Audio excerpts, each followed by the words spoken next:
Welcome back, welcome back. More than 5 years ago, the world was shocked by images of the kidnapping and brutal beheading of the American journalist and editor Daniel Pearl. He was a reporter and editor for the Wall Street Journal, and he'd gone to Karachi in Pakistan to investigate links between Richard Reed, the shoe bomber, and Al-Qaeda. His wife, Mariane, also a journalist, was 5 months pregnant when Daniel went missing, and has since written a book detailing her struggle to unravel the terrorist network and to find her husband. This best-selling book, A Mighty Heart, has now been turned into a film with Angelina Jolie playing Mariane. And Mariane joins us now from Paris. Thank you for joining us, Mariane. Well, thank you for having me. I guess if you're going to have anyone, if you're a woman and you're going to have anyone playing you, Angelina Jolie is a pretty good choice. Thank you. I will tell her. Yeah, she's fantastic. In terms of when you sat down to write the book, some people said maybe it was an act of closure. On the other hand, I think you had more purpose in mind than that, didn't you, when you wrote the book? You had clear targets, didn't you? Yeah, you know, obviously I wrote this book, I started writing it, I was still pregnant, so it was really, really close to the events. To me, obviously, it wasn't, you know, I wasn't trying to heal, I wasn't trying to do it for myself, but I felt that my experience in Pakistan, I was with Danny when he was kidnapped, and I mean, I was there in Karachi when he was kidnapped, and basically my experience was at the same time, you know, confronting real darkness and real intolerance, you know, if you may. But on the other hand, I had a real experience of human empathy, and you know, I have many purposes in writing this book. It's mostly for Adam. I wanted him to have an account of his own history that was seen from like a human level and not a political level. But also, I felt like, you know, the book tells the story of a team of people that got together to try to find Danny and try to rescue him. And among these people were Jewish, you know, some were Jewish, some were Muslim, some were Christians, some were Buddhist, myself. So it was like almost like a microcosm of a possibility to work together that was confronting, you know, the opposite version of humanity, of, you know, of a possible future for humanity, which is this clash of civilization. So I felt it as a, you know, it was my responsibility as a journalist, as a mother, as a wife, to you know, to just try to share something coming from someone who didn't have a vested interest, who wasn't trying to sell theory, but just say, you know, this is how it can work if we get together. And in terms of you talking as a mother and as a wife and so on there, Adam, I gather, is 5 years old now, basically. I mean, does he know the whole story of what happened to Danny? I mean, have you shared it with him? Has he asked questions about it and so on? Yeah, of course, he asks questions, and I told him the truth. Obviously, I have no real choice. Without details, obviously, he's still little, but he knows what happened to his father. He knows what kind of person his father was. He knows what kind of person I am, and you know, I think obviously he misses his father, but I think also there's a sense of pride of what his father fought for and what I fight for, and now he's very much part of my life. I mean, my struggle or my intent to kind of develop, you know, a way of developing what I understood back there in Karachi and how to fight terrorism and how to try to live together. How do you feel now about things like the war on terror? You've suffered from it, from the terrorism at close quarters. Do you think the war on terror is going as it should? Are we winning? Certainly not. No. you know. Listen. You know, there's many aspects. It's obviously a complicated question, but my understanding of it is that you know, we know the solutions to the war on terror, and the only thing is that we don't want to deal with the solutions, and the solutions have to do with wealth distribution, it has to do with education. There's just no way out. So, you know, you can have an armed response to terrorism, you know, certainly in some cases it's necessary, but that's not going to solve anything. So I think that the real the most important thing in this war is that people understand that, you know, that first of all, you have to have some kind of self-control. Like, you know, it's normal to be angry. It's normal to be revengeful when you get attacked that way. But on the other hand, you know, if you don't understand that fighting for dialogue, fighting for tolerance, fighting for education is the only answer, and that's something that has to do with all of us. It's not something that the government's going to do for you. I think there's just this kind of awareness that needs to be, promoted in the world, and without that, there's not going to be any victory on the war on terror. Very well put. Well, thank you very much indeed, Mariane. We turn now to Palestine. The US is trying to build support for its upcoming peace conference designed to discuss the creation of a Palestinian state. But this week, Israeli airstrikes pounded the Gaza Strip, killing 11 Palestinians in 24 hours. Israel warned of an impending military offensive to curb Palestinian rocket fire into Israel. With Hamas and Fatah deeply split, Hamas controlling the Gaza Strip and Fatah controlling the West Bank, and the US and Israel refusing to deal with Hamas, how much progress can there be at the conference? How much progress can it make?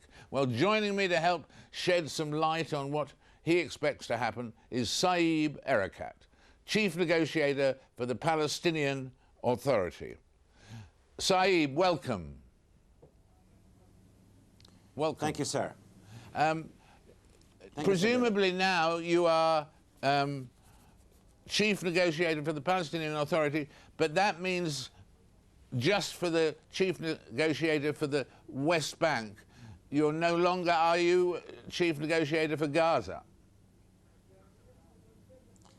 Well, I'm the head of the negotiations department of the PLO, which represent all Palestinians. As a matter of fact, Palestinians in the West Bank, Gaza, East Jerusalem, and Palestinians throughout the world.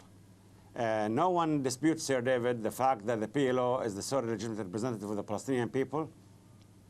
And not even Hamas disputes the fact that the political negotiations with Israel is the jurisdiction of President Mahmoud Abbas in his capacity as the chairman of the PLO Executive Committee, and my jurisdiction in my capacity as the head of the negotiations department of the PLO. And do you hope that the PLO, do you hope that Gaza will return and give up Hamas and come back completely to be united with you? Absolutely, absolutely. This will happen. This will happen. Hamas coup d'etat will not stand. Gaza cannot survive without the West Bank. The West Bank cannot survive without Gaza. I have to tell you, Sir David, we don't have a military solution for Gaza. And this coup d'etat will not be dealt with militarily. And this is why we're urging these people, our people, because Hamas is Palestinian as much as I am, to rescind and revoke their coup d'etat, to resume dialogue after this immediately, in order to maintain the West Bank and Gaza as a single territorial unit. That's number one. Number two, we are in parallel proceeding with the attempts to convene the international conference called for by President Bush. We appreciate this invitation. Thirdly, we are currently engaged in bilateral negotiations with the Israelis. President Abbas and Mr. Olmert are really personally engaged in trying to produce an agreement on the core issues: Jerusalem, borders, settlements, refugees, security, specified refugees specified for the permanent status talks, hoping to take this agreement and make it the substance of the international conference called upon by President Bush. So do you think, in fact, that this conference, because of what you're just saying about the preparations and so on, can actually achieve something? So many people are pessimistic about the November conference, but you are not. You are optimistic. Is that right? I don't blame people for being pessimistic. We've been there before. Years have passed without producing the agreement we promised our people and the Israelis and the world to deliver. The world is asking us, if you say it's a two-state solution, it's the 6-7 border, it's the swaps, why can't you have the agreement? And by the way, they are absolutely right. Today, there is something different. Sir David, there are two things that are different here. Number one is that both Palestinians and Israelis realize that no negotiations are not needed anymore. Negotiations are finished, are over. What you need now are leaders that will make decisions. And this is why we have this ongoing dialogue between President Abbas and Prime Minister Olmert in Four Eyes in order to deliver on these decisions. And they have their own drafting teams to draft whatever they agree upon. Number two that's different is that everyone realizes today that the Middle East stands today in a critical juncture. Either it will go on the first path, peace, security, stability, or the path of extremism, violence, deterioration. And the only way to take the Middle East in the first path of prosperity and peace is peace between Palestinians and Israelis. You don't need to reinvent the wheel here. We have it made. We have the roadmap, we have the Arab Peace Initiative, we have agreements signed, the relevant Security Council and General Assembly resolutions with one common denominator: end the Israeli occupation that began in '67. State of Palestine next to the State of Israel, and then end the Israeli occupation of the Syrian occupied territory of '67. Because what you need is to produce the comprehensive peace, and that is, in my opinion today, doable. It's achievable, and it's up to Palestinians and Israelis at this stage. It's up to President Abbas and Prime Minister Olmert to deliver. Nobody will make the decisions required for Palestinians but Palestinians. Nobody will make decisions required for Israelis but Israelis. So this time, it is different. There is a chance. All issues are doable. Will it happen? I cannot promise you 100%, but I'm telling you that President Abbas is exerting 100%, more than 100% effort in order to make the joint endeavor with Mr. Olmert deliver. People don't want to hear peace in their ears anymore. People here want to see deeds on the grounds. They want to see facts on the grounds. They want to see peace being implemented with their own eyes. They're sick and tired of listening to us talking about peace, the need to make peace, doable, achievable, and so on. But I believe this time we have a real chance. Well, that's a very exciting thought, and we thank you for that. Do you think President Bush, who has been criticized for not putting enough pressure on Israel and so on, could surprise people by coming through as the peacemaker at the end? Well, that's what we hope for. That's what we're working to achieve, and I think I said we appreciate his call to have this conference. Actually, he did not invite yet. He did not send the invitation, did not specify the substance. He did not locate the venue. But nevertheless, the fact that he declared the invitation, we've been calling it for 4 years for an international conference, I think that's good. The fact that the quartet appointed Prime Minister Blair, Tony Blair, to be the envoy of the quartet is very, very good, because Mr. Blair is an excellent person for the job. Because as I said, Sir David, we need to work in the political track between President Abbas and Prime Minister Olmert. We need to prepare for the international conference and the third parties with President Bush. And we need on the ground institution building, security reform, economic development that Mr. Blair is supposed to be doing. So all these things in parallel may take us next autumn to this international conference.